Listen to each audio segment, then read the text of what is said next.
As serious as this should be confidential. The plans are to be sent to the state by July 31st and published publicly with 3 options for opening, depending on what the governor decides. There's a virtual model, hybrid model options, and in-person models. The hybrid models include 4 options to have students staying in cohorts, alternating weeks of schooling, or alternating days of schooling to help with transportation, meals, and class sizes. The draft also has directions for face coverings, sanitation, and temperature checks. How are you going to take the temperature of all the kids? What are you going to do if one of the students takes his mask off or her mask off?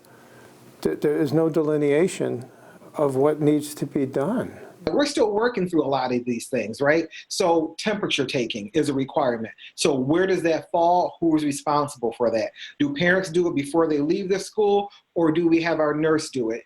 BPS Chief of Staff Dr. Darren Brown Hall says they're now working to have discussions to fill in the gaps. Have faith that we want to do what's right also. There's not just a plan we're going to throw out there and say, here, this is what you're going to do. No, we want feedback. We want people to feel comfortable with the plan.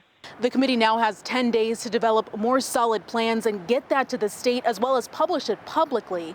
The BTF says if teachers aren't happy with this plan, they'll consider taking legal action. In Buffalo, Madison Carter, 7 Eyewitness News. A closer look at the $12 million cuts to Canisius College reveals a troubling consequence. The coalition representing professors says a, quote, large number of faculty who have told them they're being laid off are women and people of color. In a statement, Canisius President John Hurley says the cuts are strictly based on enrollment trends and seniority. But one female professor who has been notified she's being let go is concerned about the impact this will have on student learning. It narrows the possibilities for ways that students can learn to think. It hampers our ability to reach students where they are, a wider array of students who have different ways of thinking and different backgrounds. Coming up at 6, you're going to hear from a Canisius professor who is one of only 2 people of ethnic minority in the entire Department of Teacher Education. Both of them have been given notice that they are being let off. Television has served as a lifeline for many of us during the pandemic. That lifeline could soon cost your family more money. Charter Spectrum will raise its rates again next month. The broadcast TV surcharge fee will increase by more than $3 a month. Customers with the Select, Silver, or Gold package will pay another $1.50 on top of that. Spectrum points the blame at programming fees. Our Ed Riley is looking into ways you can save some cash to make ends meet, and if you want, keep your cable.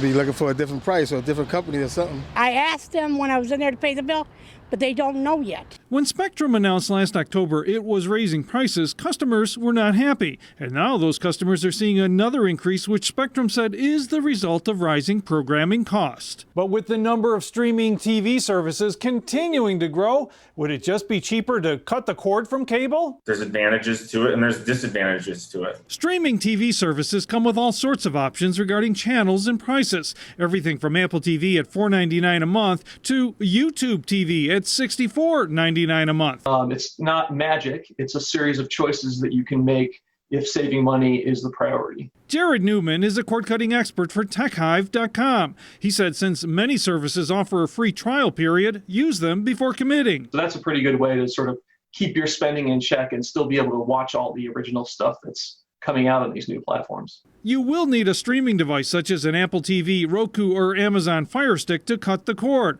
Those connect to the internet.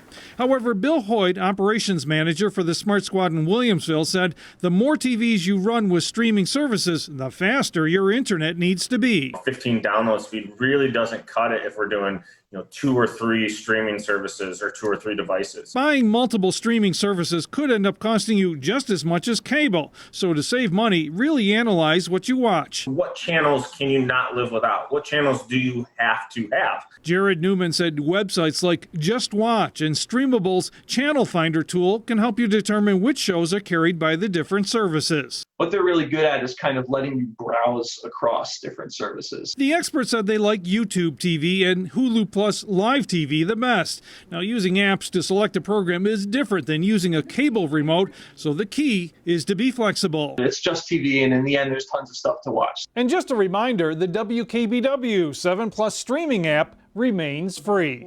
Ed Riley, 7 Eyewitness News.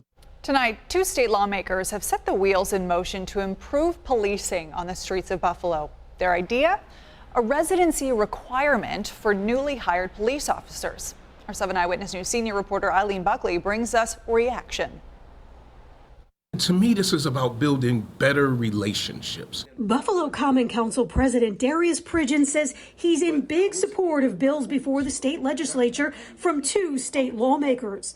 Assemblywoman Crystal Peoples-Stokes and Senator Tim Kennedy are proposing a law that would allow the city to require a residency rule for new Buffalo police officers.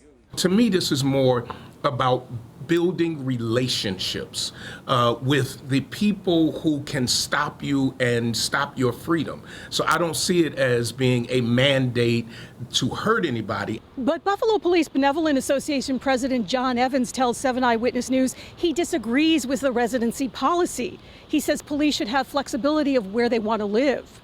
Today's world, it's a safety issue for police officers now.